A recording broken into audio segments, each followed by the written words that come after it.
Yan mga boss, binabalot na ng ulap yung bundok na may tore. Ayan no, maaris din na makita mga boss sa lakas ng ulan.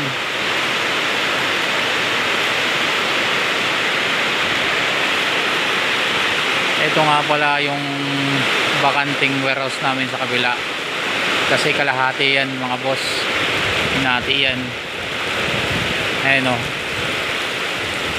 kabila lang yung kinuha ng bodega ng amo namin.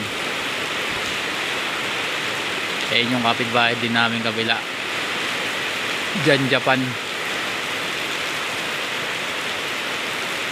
Ayan, marami kami dito boss, mga tracking, iba-ibang pangalan ng kumpanya, iba-ibang amo.